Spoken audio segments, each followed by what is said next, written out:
کیونکہ یہ جو اپنے آپ کو آئینی بینچ کہتا ہے وہ کہتا ہی 26ویں ترمیم کی وجہ سے ہے، کیونکہ 26ویں ترمیم نے آرٹیکل 191A انٹروڈیوس کیا ہے جس میں نیا جوڈیشل کمیشن بنایا گیا ہے جو کہ کانسٹیٹیوشنل بینچ فارم کرتا ہے. اس میں چیف جسٹس کا یا سینئر ججز کا کوئی تعلق نہیں ہے، اور اس میں میجورٹی جو ہے وہ سیاسی لوگوں کی آ گئی ہے جو اپنی مرضی کا بینچ بنوا کے اپنی مرضی کے فیصلے لیتے ہیں. لہٰذا یہ جو بینچ 8 ججز کا ہے، ان کو میں نے یہی کہا تھا کہ دیکھیے آپ اپنے آپ کو اگر آئینی بینچ کہتے ہیں تو یہ تو ڈسپیوٹڈ ہے، کیونکہ ہم نے تو آپ کے سامنے چیلنج 26ویں ترمیم کی جس کے تحت آرٹیکل 191A لایا گیا، اور آپ کہتے ہیں کہ ہم آرٹیکل 191 کے پروڈکٹ ہیں، ان کی وجہ سے ہمارے یہ بینچ بنا ہے. تو اس کا مطلب یہ ہے کہ آپ تو 26ویں ترمیم کو پہلے سے قبول کر رہے ہیں جو ہمیں ایکسیپٹیبل نہیں ہے. ہم آپ کو صرف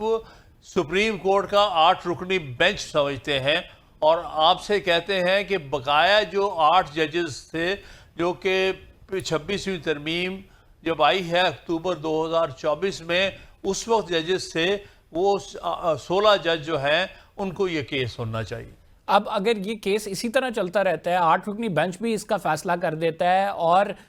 اس کیس میں جو پیٹیشن آئی ہے وہ ڈسمسڈ ہو جاتی ہے، تو آپ کیا سمجھتے ہیں پھر تو اسی طرح سے لا آف لینڈ 26ویں آئینی ترمیم ہی رہے گا؟ دیکھیے اس قسم کا کوئی بھی فیصلہ جو اگر یہ سو کالڈ آئینی بینچ کرتا ہے یا 8 رکنی ہے 9 رکنی جو بھی ہے، اس کو قوم قبول نہیں کرے گی، نہ ہی وکلا قبول کریں گے، کیونکہ وہ ایک قوم کے سامنے بہت بڑا آئینی دھوکہ ہوگا، اور ہم ہرگز قبول نہیں کریں گے، اور یہ تاریخ میں کوڑے دان کا حصہ بنے گا اس قسم کا فیصلہ. لیکن آپ نے سر 26ویں آئینی ترمیم بھی قبول نہیں کی تھی، وہ وہاں پہ اس پر امپلیمنٹ بھی ہوا، اس کے مطابق بینچز بھی بنے. وہ لوگ یہی کہتے ہیں کہ آپ کے قبول کرنے یا نہ کرنے سے کیا ہوگا، جب تک آپ کی موومنٹ میں اتنی جان نہیں ہوگی کہ کوئی اثر ڈال سکے، کوئی ڈیفرنس کریٹ کر سکے، تو آپ نہیں سمجھتے کہ یہ بے اثر ہے آپ کی جانب سے جو بھی بیانیہ دیا جاتا ہے؟ دیکھیے بظاہر تو یہ جو اس وقت میڈیا پر پابندی لگائی ہوئی ہے، ہمیں اس میں کوئی بات نہیں کرنے دی جاتی. ہم جو پریس کانفرنسز کرتے ہیں، کنونشنز کرتے ہیں، وہ نہ تو کسی ٹی وی چینل پہ آتی ہے، نہ ہی وہ کسی اخبار میں چھپ سکتی ہے. اس وقت جس قسم کا دباؤ ہم دیکھ رہے ہیں ہماری جو ہے میڈیا کے اوپر ہے، یہ پاکستان کی تاریخ میں شاید ضیاء الحق کے دور میں بھی نہیں تھا. تو اس کے لیے ہمارے لیے ایک مشکل ہوا ہے اپنے بیانیے کو آگے تک لے کے جانا. لیکن بہرحال وقت کے ساتھ چیزیں بدل جاتی ہیں. جھوٹ اور جو دغا اس قوم کے ساتھ کیا جا رہا ہے وہ زیادہ عرصہ نہیں چل سکتا، اور انشاءاللہ تعالی ایک دن یہ موومنٹ زور پکڑے گی. اب اسی موومنٹ کی بات کر لیتے ہیں. آپ سمجھتے ہیں کہ اگر تحریک انصاف نکل آئے، سہیل افریدی صاحب ایک بڑا مجمع نکالنے میں کامیاب ہو جائیں، تو وکلا موومنٹ بھی جان پکڑے گی، وکلا بھی نکلیں گے اور ان کا ساتھ دیں گے بھرپور؟ دیکھیے وکلا اپنے طور پر ایک انڈیپینڈنٹ ادارہ ہے، وہ کسی پولیٹیکل پارٹی کا اسٹرکٹلی حصہ نہیں ہے. وکلا زیادہ سمجھتے ہیں آئینی معاملات کو، رول آف لاء کو. وہ اپنے طور پر یہ موومنٹ چلائیں گے. ہاں اگر کوئی پولیٹیکل پارٹی میں سے پی ٹی آئی جو ہے ایک آئین کے تحت ایک موومنٹ چلانے میں کامیاب ہوتی ہے، اس کا ساری قوم کو فائدہ ہوگا. لہٰذا جو بھی ماحول بنے گا، چاہے وکلا لیڈ کریں اس موومنٹ کو تو چاہے پی ٹی آئی لیڈ کرے، وہ اس کے ساتھ عوام انشاءاللہ شامل ہوگی، کیونکہ حق کی بات ہوگی، آئین کی بات ہوگی، رول آف لاء کی بات ہوگی. سر یہ آپ لوگوں نے جو ایک شروع کیا تھا، سیمپوزیم کرائے جائیں گے، مختلف شہروں میں جلسے بھی ہوں گے یا پھر جوڈیشل اجلاس بلائے جائیں گے، وہ کہاں تک پہنچا؟ آپ کی موومنٹ کا حصہ تھا کہ آپ نے مختلف جگہوں پہ وہاں پہ اجلاس بھی ہوئے، وہاں پہ دھواں دار تقریریں بھی ہوئیں، لیکن اب وہ سلسلہ ایک دم سے رک گیا ہے سر. ابھی نہیں رکا نہیں ہے، لیکن یہ چونکہ بیچ میں الیکشنز آ گئے ہیں، اور خاص طور پہ یہ یکم کو جو صوبائی بار کونسلز کے الیکشنز جس میں پھر بہت انٹرفیرنس کی جا رہی، آج ہی نئے رولز لے کے آ گئے ہیں تاکہ حکومت کی زیادہ زیادہ انٹرفیرنس ہو. تو اس لحاظ سے جب تک یہ الیکشنز پوری طرح گزر نہیں جاتے تو پھر ایک موومنٹ کو شکل دینے کے لیے، کنونشنز کرنے کے لیے، سیمینارز کرنے کے لیے وہ تو ایک ماحول پیدا ہوگا انشاءاللہ۔ ٹھیک، 27ویں آئینی ترمیم کی جو باتیں ہو رہی ہیں، جس طرح سے مولانا نے آئینی عدالت کے قیام کو روکا تھا، آئینی بینچ پر صرف محیط کر دیا تھا، آپ سمجھتے ہیں 27ویں آئینی ترمیم کے ذریعے نئی آئینی عدالت جس کا احسن بون صاحب بھی کہہ چکے ہیں وہ بنائی جائے گی، اور جس طرح سے باتیں کی جا رہی ہیں وہ ساری باتیں جو 26ویں آئینی ترمیم میں روکی گئی تھی وہ 27ویں میں انکارپوریٹ کی جائیں گی؟ نظر تو یہی آ رہا ہے، کیونکہ جو چیزیں اس وقت 26ویں ترمیم میں نہیں کر سکے اور جو کوئی ان کے خیال میں کسر رہ گئی ہے عدلیہ کی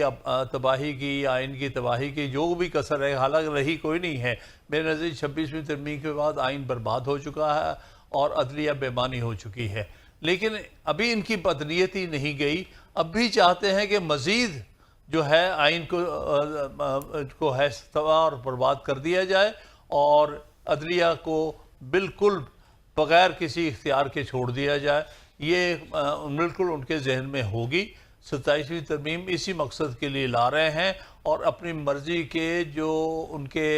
ایجنٹ قسم کے ججز ہیں ان کو یہ شاید ایج کی ایکسٹینشن بھی دے کے ان کو استعمال کریں آنے والے وقتوں میں غلط فیصلے کروانے کے لیے اور جمہوریت کو اور آئینی عملداری کو روکنے کے لیے۔ تو سر ایسے میں جو انڈیپینڈنٹ ججز جنہیں ہم کہتے ہیں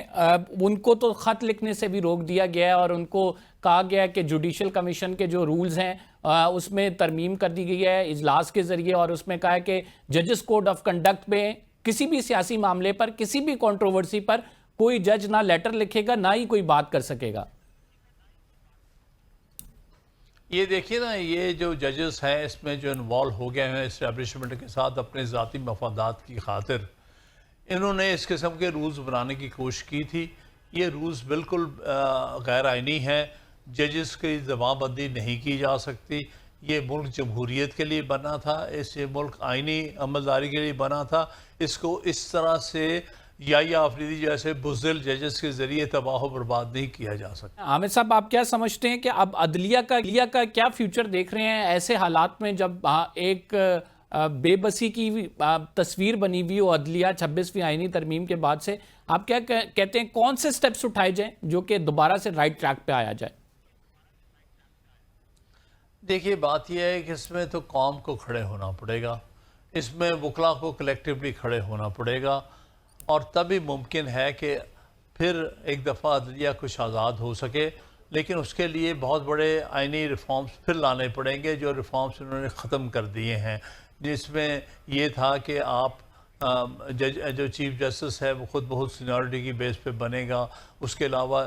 وہ اپنے رولز خود فریم کر سکتے ہیں، سپریم کورٹ اور اس کے مطابق عمل درآمد کرے گی۔ یہ ساری چیزیں واپس لانے کی ضرورت ہے، اس کے اوپر ایک لمبی سٹرگل ہے۔ میں نہیں سمجھتا کہ اوور نائٹ کچھ ہونے لگا، لیکن ایک لمبی سٹرگل کے نتیجے میں مجھے یقین ہے کہ پاکستان پھر واپس ایک جمہوری نظام کی طرف گامزن ہوگا۔ اس وقت جو حالات ہیں وہ انتہائی افسوسناک اور غیر آئینی اور غیر قانونی قسم کے ہیں، اور اس کے پیچھے وہ فورسز کام کر رہی ہیں جو اس ملک میں کوئی جمہوریت، لوگوں کے بنیادی حقوق نہیں دینے کو تیار۔ یہ آخری سوال آپ سے کروں گا، آپ کیا سمجھتے ہیں کہ عمر ایوب صاحب کا کیس دوبارہ سے آئینی بینچ کے سامنے لگا ہے؟ اپوزیشن لیڈر کے حوالے سے جو فیصلہ آیا تھا اس کو چیلنج کیا گیا ہے، آپ سمجھتے ہیں کہ آئینی بینچ سے کوئی ریلیف آپ لوگوں کو ملے گا؟ شبلی فراز، عمر ایوب دونوں کا کیس لگا ہوا ہے۔ میں نے جو ابھی تک بنے ہیں آئینی بینچز، ان کے جتنے بھی فیصلے آئے ہیں وہ بڑے ہی ڈس اپوائنٹنگ ہیں، افسوسناک ہیں، اور وہ فیصلے جو ہے کبھی بھی آئین میں اچھے نہیں سمجھے جائیں گے، لہٰذا جب تک یہ سو کالڈ آئینی بینچز فیصلہ کر رہے ہیں مجھے کوئی امید نہیں ہے۔ Thank you very much. Hamid Khan صاحب ہمارے ساتھ موجود ہیں، اپنی رائے کا اظہار پروگرام میں ایک چھوٹا سا بریک شامل کریں گے۔ We will be right back after this short break.